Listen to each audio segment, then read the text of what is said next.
नमस्कार, आपण पाहत आहात सह्याद्री न्यूज, आवाज महाराष्ट्राचा। आज तक त्यांनी माझी दखल न घेतल्यामुळे येणाऱ्या 26 जानेवारी म्हणजे 26/1/24 रोजी मी नाईलाज असतो अधीक्षक व्यवस्था पाटबंधारे कार्यालय पुणे यांच्या कार्यालयामध्ये आत्मदहन करणार। मला त्याप्रमाणे योग्य न्याय मिळावा ही एवढीच माझी विनंती आहे। इक्बाल काजी यांचे अधीक्षक अभियंता पुणे यांच्या कार्यालयासमोर आत्मदहन करण्याचा निर्णय।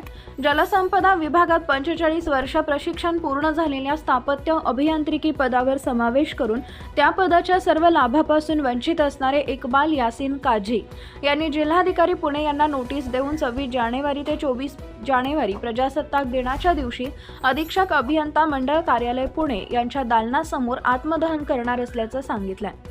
सविस्तर याबाबत माहिती। जलसंपदा विभाग स्थापत्य अभियांत्रिकी सहाय्यक या पदावरून निवृत्त झालेल्या इक्बाल यासीन काजी यांना विभागाच्या वतीने मिळणाऱ्या लाभांपासून कायम वंचित ठेवण्यात आले असून गेली अनेक महिने पाठपुरावा करत आहेत, परंतु वरिष्ठांकडून कोणतीही दखल घेतली जात नाही।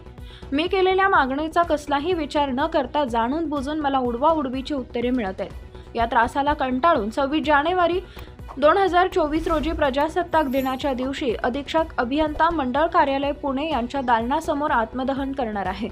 सदरच्या आत्मदहनास अधीक्षक अभियंता पुणे व लिपिक घुले हे जबाबदार राहतील असं निवेदनात म्हटलंय।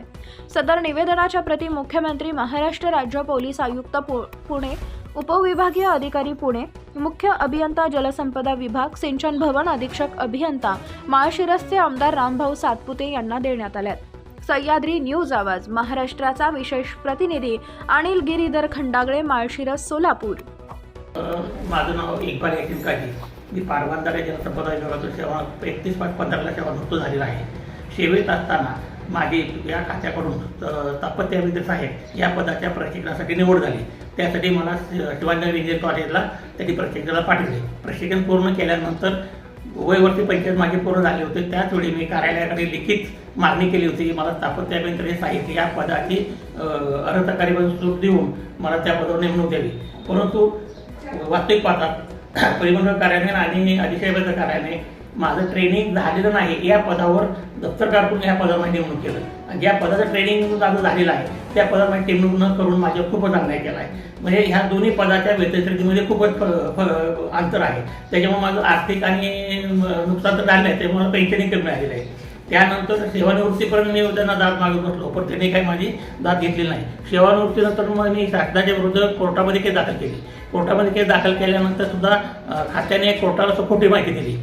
खात्याने त्या ठिकाणी असे उत्तर दिले की शासनाच्या नियमाप्रमाणे स्थापत्य अभियंता साहेब या पदाचे 50% कोटा पूर्ण भरलेला असल्यामुळे श्री काजी यांना वेकेन्सी देता येत नाही। वास्तविक पाहता मी सेवानिवृत्तीनंतर मागणी केलेली असल्यामुळे मला वेकेन्सीची काही गरजच नाही, ती मला वेकेन्सी नको आहे। मी फक्त त्या पदाच्या वेतन श्रेणीचा लाभ मिळावा व त्या अनुषंगाने आश्वासित प्रगती लाभ मिळावे व स्थापत्य अभियंता सहाय्यकाच्या पहिली पदोन्नती देताना मला कनिष्ठ अभियंता वेतन श्रेणीचा लाभ मिळावा आहे शासन याप्रमाणे, आणि त्याच्यानंतर पुढील लाभ मला मिळायचा त्या अनुषंगाने माझी वेतन किती करून मला पेन्शनचा लाभ मिळावा एवढीच माझी मागणी आहे।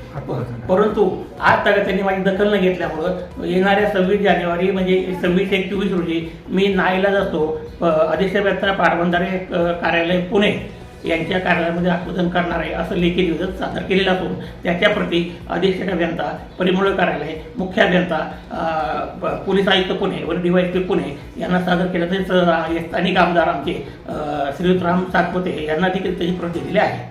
मला त्याप्रमाणे योग्य न्याय मिळावा ही एवढीच माझी विनंती आहे।